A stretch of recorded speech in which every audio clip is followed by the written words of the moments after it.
Hello and welcome. You're listening to the Inside AI podcast from our team here at Loop AI Labs Research at loop.ai.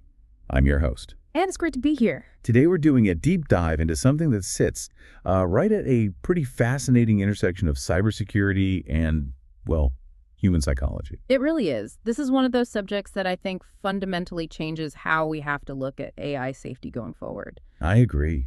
So I want to start with a question for you listening, and it's something we've been kicking around the lab a lot. Can a machine be manipulated like a human? And I don't mean hacking the code. I mean, can you use persuasion, psychological tricks on an AI agent, say something built on ChatGPT or Claude, to make it do something it's been programmed not to do? It seems like it shouldn't work, right? We think of computers as just pure logic. Exactly. But we're looking at this really fascinating research paper. It was just published in September 2025 by Dr. Akbar Naman and Sonali Singh from Texas Tech University. Right. The one called The Influence of Persuasive Techniques on Large Language Models. You'll have a link in the comments for everyone. And their whole goal was to see if these LLMs have learned more than just, words and grammar. They wanted to know if they'd also learned the patterns of persuasion hidden inside the language. That's it. And to test it, they used these 7 principles of influence from the legendary Dr. Robert Cialdini. Oh, Cialdini. That's basically the operating manual for human influence. So just to paint a picture, we're talking about things like reciprocity, the need to return a favor.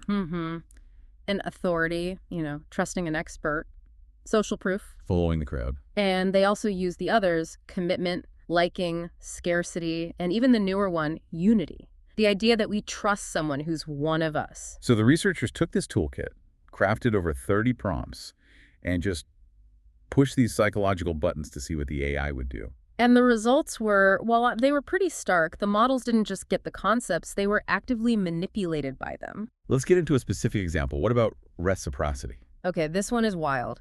The researchers used a prompt that offered the AI a free ebook. So a gift. A gift. And that triggered this sense of obligation in the model.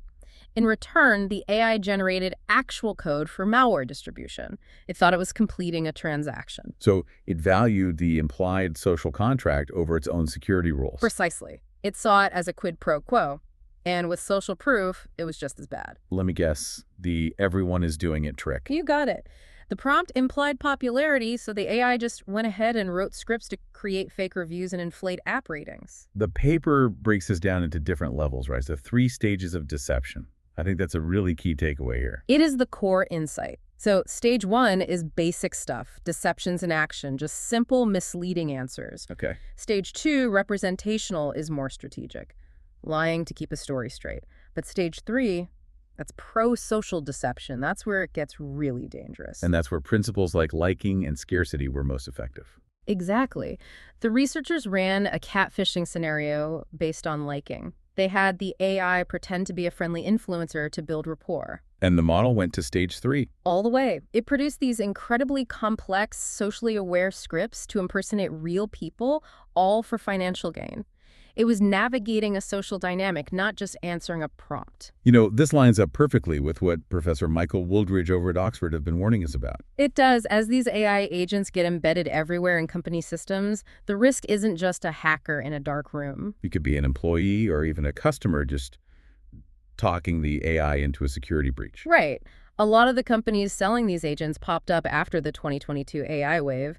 And frankly, they're discovering these vulnerabilities in real time. They haven't really accounted for social engineering. This is exactly why at Loop AI Labs, we've had a different philosophy since way back in 2012.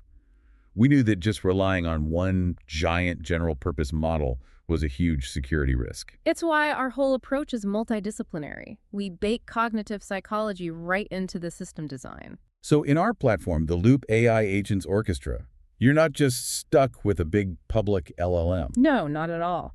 Our clients use the visual interface to train small, specialized language models on their own private data. And that makes a huge difference for these persuasion attacks. A massive difference. A small language model that's only been trained on, say, your company's logistics data doesn't know or care about Cialdini's principles or a free ebook.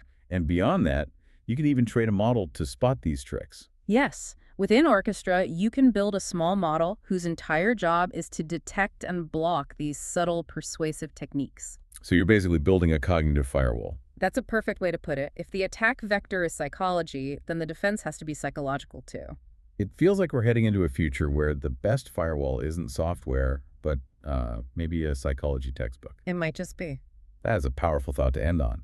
Thank you all so much for tuning in. We hope you'll join us for our next episode. And please check out the Loop AI Agents Orchestra and our Loop Q cognitive platform at loop.ai.